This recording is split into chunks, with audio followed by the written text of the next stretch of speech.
Welcome back to the Boss Mode walkthrough series. This is Chapter 7, Deserted Farmlands Normal Mode. This video is actually going to be sort of a 2-for-1 bonus. You'll see as I get through this first run, it was not really a completely successful run. I had some troubles going through here, which is sort of a testament to how hard boss mode can be if you're not leveled up appropriately. So even if you have a really decked out undead team, if you're not careful and not looking over the types of enemies that you're facing, you could run into some issues along the way here. So this is actually going to be 2 runs combined into one video. And if you want to jump straight to the second run, which is a completed 3-star, take a look at the description for the starting point of the second run. Otherwise, the video itself is about 15 minutes long. Feel free to use both videos as kind of a how-to or basically a how not to. The big thing to note about this particular dungeon when running with the Undead team is that Hansuke is a nature hero. Being that we're running against an all-nature set of enemies, some of these guys can be a little bit more aggressive towards nature. So looking at some of these, notice a lot of these guys have Nature Hunter. To be honest, even with the defense that Hansuke has, Nature Hunter is not something you want to get too cute with. It's kind of a big deal. So this first run is going to be using Hansuke, so you can see how he handles that as far as using his vigilance, parrying attacks, and things like that. A lot of these guys are also immune to critical attacks. That's going to basically negate using the Goblin team altogether. The extra damage towards nature plus the lack of critical attacks pretty much makes us a Goblin stopper right from the beginning.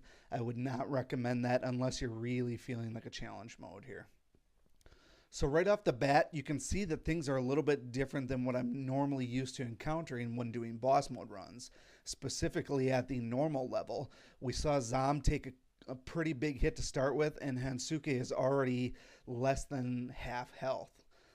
So if we throw Vigilance on him, which is going to protect guys like Zom and Braum, if these guys are going to keep hitting as hard as they do, we run the risk of getting some bad kills here.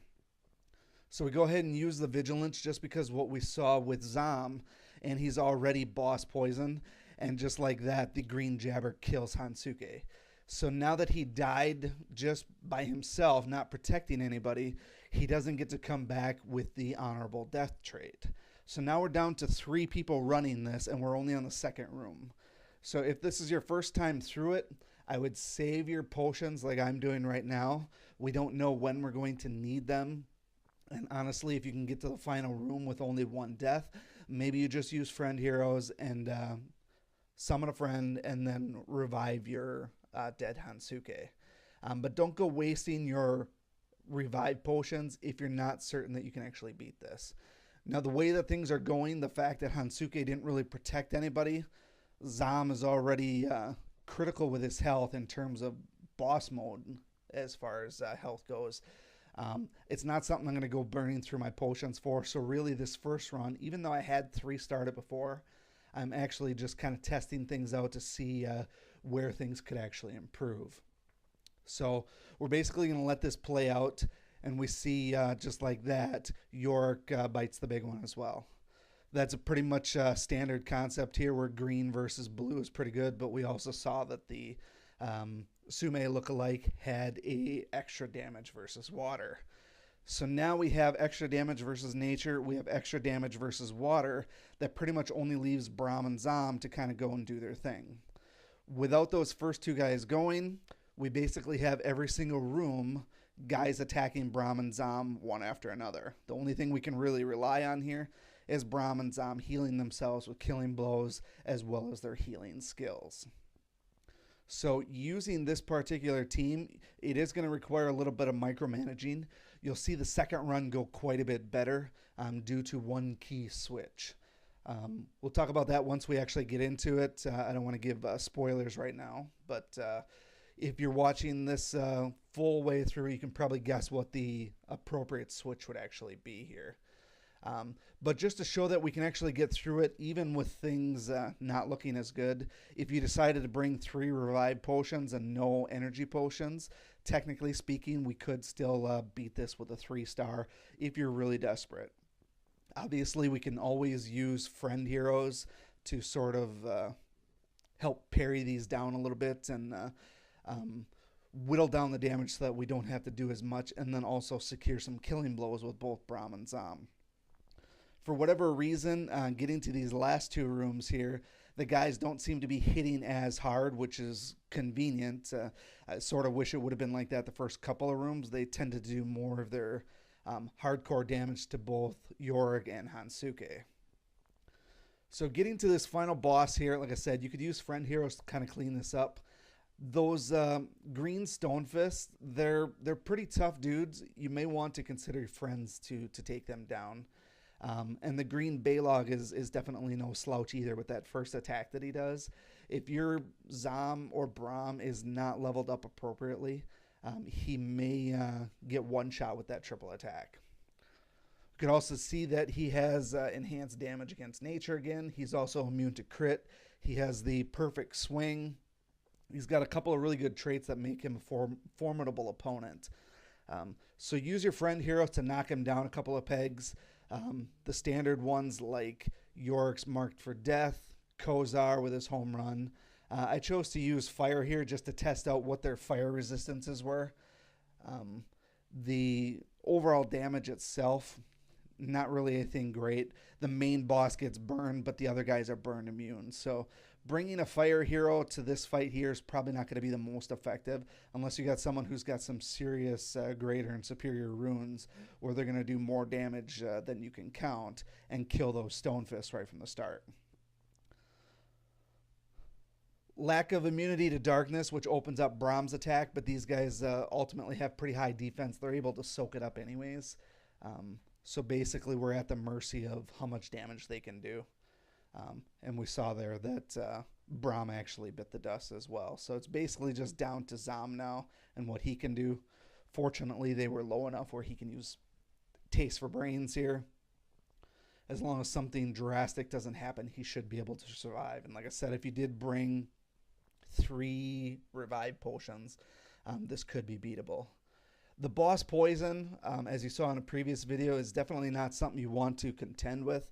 So if he wasn't getting those killing blows there and replenishing his health, he would have been dead after the previous turn because he just wouldn't have been able to get enough life back to survive that poison.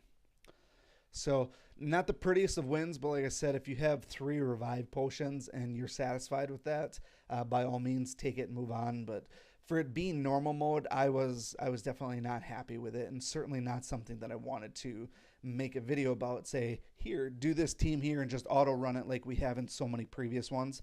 This is kind of a PSA that basically says don't bring Hansuke to this fight because 1, he's going to not be able to protect guys, and 2, even if he does, he's possibly going to get killed pretty early because of the highly enhanced damage against nature. So the smart play here, if you've run undead teams in the past, is actually just to swap out Hansuke with Overlord. Overlord surpasses Hansuke in one aspect, and that's the fact that he has a true taunt. And since none of those guys have extra damage against dark heroes, his true taunt is actually going to save us quite a bit in the long run, because we don't have to worry about those guys taking pot shots against Zom and Braum, or when you get those Sume guys who are taking pot shots against Yorick with that extra damage towards water. It actually makes the run go a lot smoother. And for the most part, Overlord has some pretty good defense. I don't have a ton of really great runes on him right now. I gave all of his hardcore runes to Hansuke when I swapped out my primary undead team. But he still has good defense, and he can soak up hits from pretty much anybody except for light heroes, or people that might have Armor Hunter. So this dungeon isn't really going to scare him that much, and by the time he takes any damage, his leech move is going to be up anyways. He'll be able to get a little bit of health back, and if Yorick does his job, he's going to be healing him on top of that anyways. So there's not a lot to worry about if you choose this composition versus the previous one, because the attacks are going to be far more targeted on Overlord rather than risking those other guys getting hit and taking on some poison and things like that. So really just slow play it, micromanage it. If you're really having a hard time with that taunt transition, bring an energy potion along just in case you need to get your taunt back up while it's on cooldown. Honestly, with a decent undead team, they should be able to survive one turn without taunt on here. So realistically, I don't think you would need to waste an energy potion on Overlord just for to get the taunt back. So basically, if he starts to get a little bit low, you can always use Brahm's attack to heal if you need to. But for the most part, Yorick should be keeping the team topped off. And honestly, Overlord's leech ability should keep him high enough as it is. I don't see many real opposition to this team here, being that there's no elemental advantage against him. So now we see the taunt comes off. There are two of those Sume guys, which if they really wanted to be kind of a nuisance, they could both attack Yorick and possibly take him down a notch or two. But that's something you have to kind of, weigh your options. If you felt safer where you would maybe use your energy potion to top off Overlord's taunt, you could certainly do that. Personally, I didn't feel that was necessary. We're already halfway through the dungeon. I would have been fine using a revive potion here in the event that happened. Just because you never know when you're going to need your energy potions. Specifically, if you can get marked for death and you want to use a heal with Brahm, having that energy potion so you can heal the entire team with a guaranteed heal versus rolling the die on Yorick's heal, it's always beneficial to have at least one energy potion.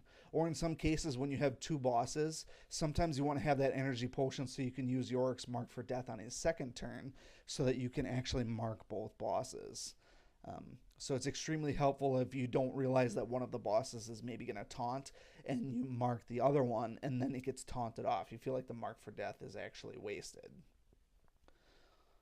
So now that the taunt is back up, even though these jabbers hit pretty hard, they really only hit hard against other nature heroes, and they don't have much other skill except for possibly inflicting some poison. For the most part, though, if you look at the tooltips going over there, Overlord is immune to poison, so even though they had poison, he's not going to succumb to that. He basically just hangs around. So he's got half health. I kind of weighed the options there whether I wanted to heal going into the boss room. I figured I would probably just save it because they weren't going to all get killed on this turn anyways. So I knew that he would probably be able to heal on the previous or the next turn if he really wanted to.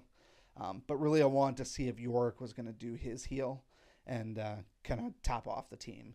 He did heal, but didn't fully heal Overlord. That's why I ended up using the leech.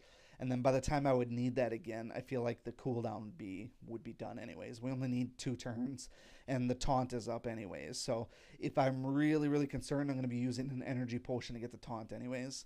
But honestly, once you get to this point, if you've gotten here with a full team and haven't used any potions, your best bet is to do the typical summon friends, get out if you're alive, and move on to the next dungeon. You can see a couple of the buffs again. Can't be feared, extra damage, no lightning, nothing overly impressive here other than no critical attacks. Really what I was doing is I was looking for things like the dark damage, which we proved the last time. I sometimes like to check for spirit attacks too. There's very few guys that are immune to spirit, but if I'm planning on using Overlord with his heal or something like that, I don't want to have to worry about that not doing any damage. So Overlord soaked up that first hit from him pretty well, and you could see when you get marked for death, it's pretty much lights out for that guy.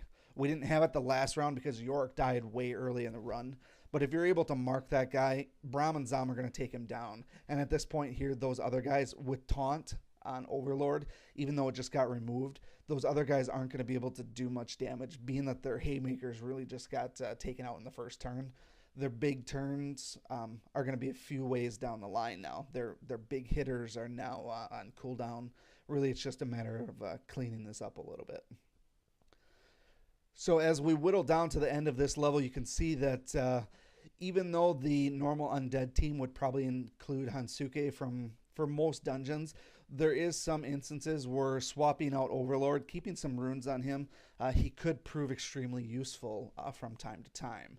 You may also see some dungeons where you might need all dark. If you want to do all dark, obviously Overlord's a great tank to have along there as well.